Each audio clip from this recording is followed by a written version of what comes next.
Bienvenue sur Africa 24 pour cette nouvelle édition du QG Week-end. Au sommaire de l'actualité, au Bénin, la proposition de révision de la Constitution sera soumise au référendum. Le texte n'a pas recueilli la majorité des votes nécessaires à l'Assemblée. 19 députés de l'opposition ont voté pour son rejet. Lever des restrictions commerciales entre le Kenya et la Tanzanie. Cette ouverture ne concerne que certaines catégories de produits, comme le lait, le blé et le gaz de pétrole liquéfié. Et puis régulation des importations en Algérie. Un nouveau droit additionnel suspend provisoirement les produits de luxe. Depuis janvier 2018, l'importation de 851 produits de consommation est interdite. Les députés béninois n'ont pas adopté la proposition de révision de la Constitution souhaitée par le président Patrice Talon. Le texte n'a recueilli que 62 voix sur les 66 nécessaires. La proposition est désormais renvoyée au vote populaire, un scrutin qui pourrait coûter environ 5 milliards de francs CFA. Reportage de notre correspondant Lefty Ounou.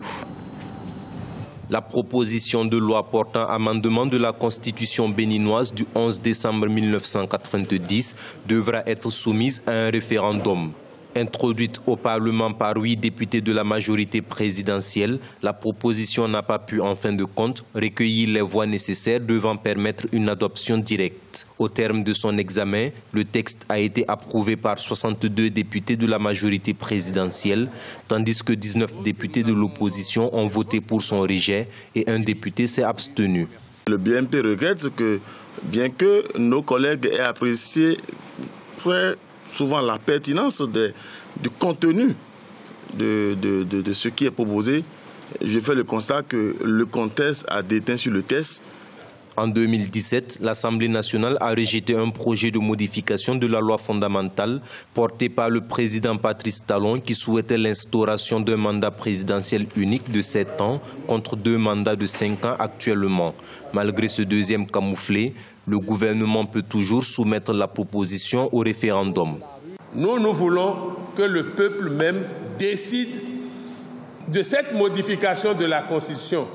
Mais quand le moment sera venu, nous irons tous en campagne expliquer les non-dits de ce projet. Les 4 points soumis à l'amendement étaient ainsi jugés plutôt consensuels.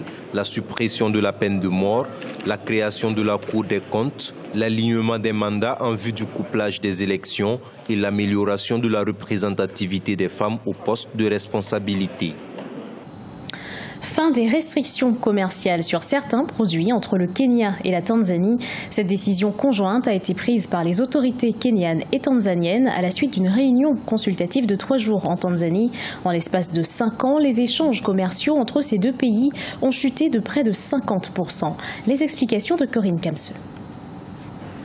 Les gouvernements tanzaniens et kenyans ont annoncé ce 5 juillet un accord commercial conjoint qui va permettre une libre circulation des produits tels que le lait, le blé et le gaz de pétrole liquéfié entre leurs pays. Ces dernières années ont été marquées par une politique commerciale restrictive entre ces deux pays.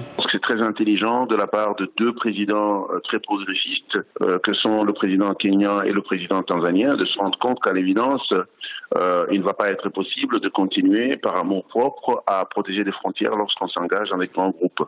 Et je crois que c'est de la sagesse, mais également de l'anticipation managériale qui leur permet d'essayer de reprendre la main politique sur ce qui, de manière tout à fait évidente, allait devenir obligatoire. Les chiffres révèlent en effet que la valeur des échanges commerciaux entre la Tanzanie et le Kenya est passée de 420 millions de dollars en 2012 à seulement 285 millions de dollars en 2017. En cause, une forte fiscalité, mais davantage le phénomène de contrebande.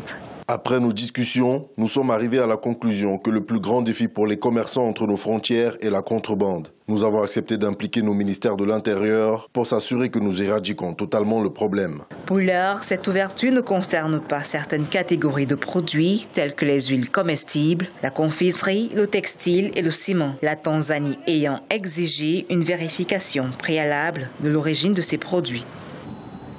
Bonne nouvelle pour les entrepreneurs locaux algériens. Les produits de luxe étrangers vont être soumis à une suspension provisoire à l'importation. En janvier 2018, le ministère algérien du Commerce avait déjà décidé d'interdire l'importation de 851 produits sur le territoire algérien. Objectif, protéger le marché national de la concurrence étrangère. Aïssatou Diamanka Mesland. En Algérie, le gouvernement souhaite réguler les lois du marché sur les importations. En juin 2018, le projet de loi des finances a proposé l'instauration d'un droit additionnel provisoire de sauvegarde en matière de commerce extérieur. En dehors des 851 produits de consommation interdits à l'importation depuis janvier 2018, ce nouveau droit additionnel soumet aux produits de luxe une suspension provisoire. Les commerçants sont en faveur de cette décision. Ils considèrent les restrictions comme une opportunité d'accroître la production nationale et pour leur entreprise de se protéger de la concurrence étrangère. La restriction d'importation, c'est un mal pour un bien. Je qualifierais la chose comme ça. Pourquoi? Parce que ça va inciter les entreprises nationales et locales à redoubler d'efforts et à être plus productives. Donc ça va être un bien pour notre économie. Ça, c'est clair. Cette décision gouvernementale permet également aux consommateurs algériens de privilégier les produits locaux et de faire des économies considérables. Je préfère les produits algériens, et tout ça. Pour les produits les prix des produits importés, c'est vraiment cher. C'est cher. Déjà, faire le rayon, maintenant, c'est une grande différence. Une grande différence. On ne peut pas se permettre. À noter que l'Algérie fait partie des pays les plus dynamiques d'Afrique. Sur le plan économique, il est la 4e plus grande économie du continent, comme l'indique le rapport de The Africa Economic Outlook de 2018. Il est danseur, chorégraphe et directeur artistique. Wesley Ruzibiza est parmi les rares jeunes Rwandais qui ont dédié leur vie à l'art. Il a non seulement créé une troupe de danse contemporaine, mais également un festival international connu sous le nom de East Africa's Night of Tolerance, la tolérance qui est justement au centre de ses préoccupations artistiques. Frater Ndakaisanga est allé à sa rencontre. Wesley Ruzibiza est un jeune Rwandais passionné par la scène. Il est danseur, chorégraphe, comédien contemporain et directeur artistique, diplômé de l'école de sable au Sénégal. S'il réussit bien dans l'art de la scène, cet artiste a d'abord suivi des études en gestion financière à l'Université nationale du Rwanda avant de se consacrer aux jeux de scène. C'est ce que j'ai envie de faire parce que je vais raconter des histoires, je vais raconter les mondes, je vais raconter la société, je vais défier ce qui se passe. Dire des choses que personne ne peut dire avec des mots. Et je me suis dit, tiens, c'est vraiment ça que j'ai envie de faire. Wesley Ruzibiza a créé une troupe de danse contemporaine au Rwanda pour les jeunes artistes, surtout des milieux défavorisés. Son plus grand projet fut la création en 2012 du festival international connu sous le nom de East Africa's Nights of Tolerance qui se tient chaque année à Kigali au Rwanda. La 6e édition de ce festival a même eu lieu en décembre 2017. Ces festivals a changé ma vie. Je crois aussi qu'elle a changé la géographie de la danse ici au Rwanda et aussi dans la région. Parce que voilà, c'est une plateforme qui s'est créée, qui a donné l'opportunité aux jeunes danseurs de non seulement présenter leur travail, mais aussi de parler de ce qu'ils ont dans leur cœur. Parmi les défis auxquels font face les artistes au Rwanda, Wesley mentionne le manque de fonds dédiés au développement de l'art, mais également l'absence d'un espace pour les performances artistiques. S'il a pu se produire sur la scène dans plusieurs pays au monde, ce jeune artiste rêve d'ouvrir une école de danse au Rwanda pour aider les jeunes talents. Ce journal a été préparé par l'ensemble de la rédaction. Merci de l'avoir suivi. Retrouvez dans un instant une nouvelle édition d'Actualité sur Africa 24.